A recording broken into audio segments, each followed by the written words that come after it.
Hey guys, welcome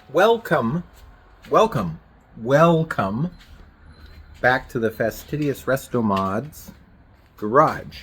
Today we're going to be working on the 2024 790 Adventure Rally.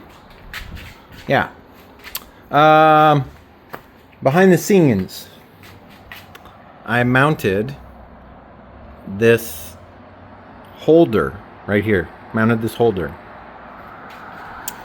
And today I received this package with all of these goodies in it. So if you don't know and you do a bunch of research like I did and you want the best navigation tablet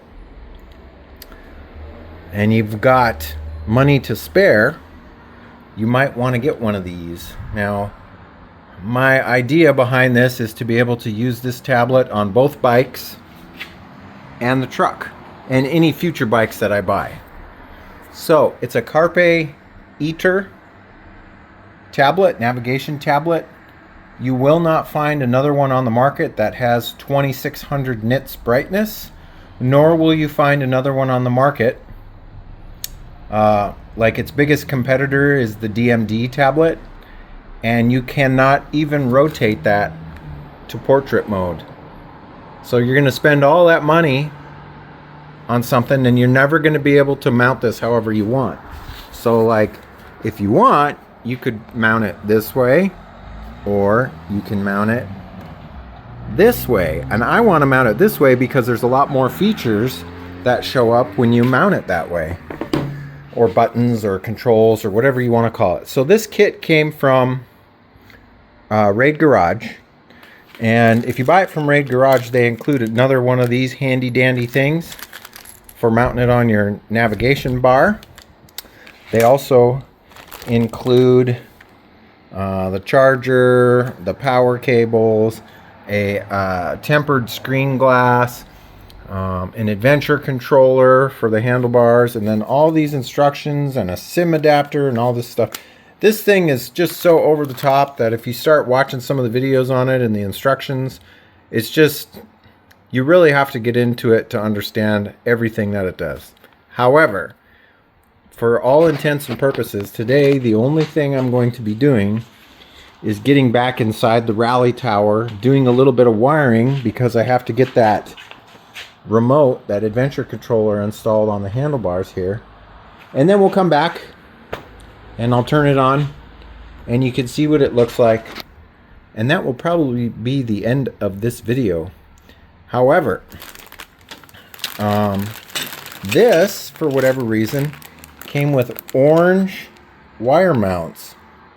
And my idea was to use this last mount on the Norden, but the Norden is not an orange bike. It's more of a yellow type bike.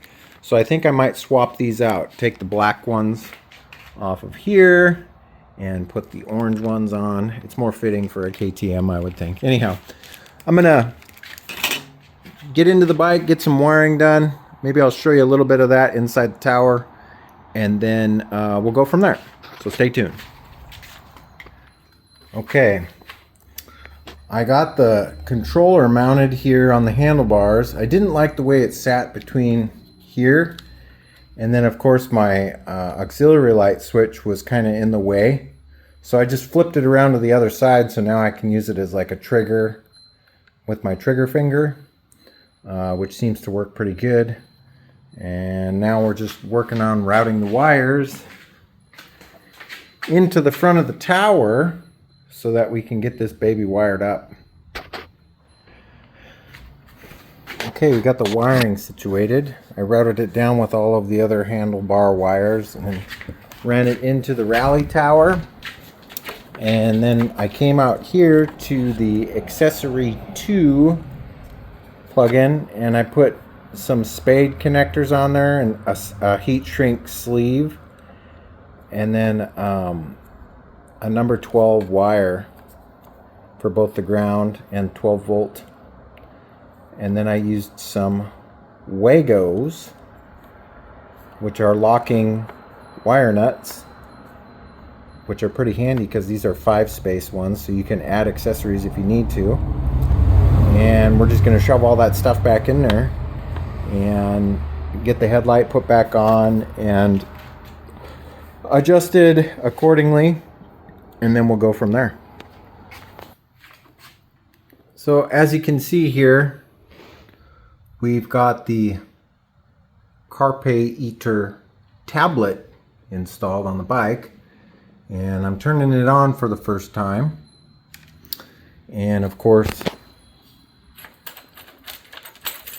let's see here.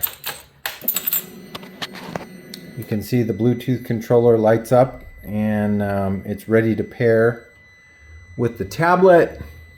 So I think what I'm going to do is cover this more in depth in an upcoming episode.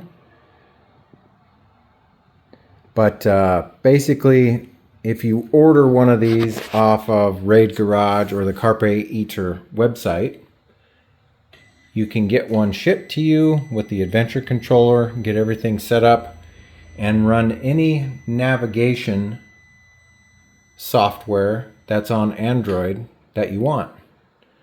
It's a pretty handy device. This also has the option of mounting a SIM card in it, so you can have a mobile network on it and it will double as your phone. I don't believe any of the other tablets have the ability to do that. Plus, like I was saying before, the screen will rotate on this to any direction that you want. So that's a pretty handy feature to have. So you could have it mounted like this on one bike, mounted in landscape mode in the truck or on another bike, and it's just very versatile for a tablet. But I think that's probably going to be it for this episode, guys. If you like this episode, give me a thumbs up. If you're not subscribed yet, I'd love to have you as a subscriber. You're going to want to stay tuned. We got something big coming up for the Norden. And I will be covering a little bit more in depth on the navigation tablet in a future episode. So here we are at the start screen, and it's allowing me to copy the apps and data that my phone is connected to, so you can share the applications that your phone uses on this tablet. Pretty handy device. But other than that, I hope you guys are staying safe, taking care of each other, and as always, I will catch you next time. See you later. Bye-bye.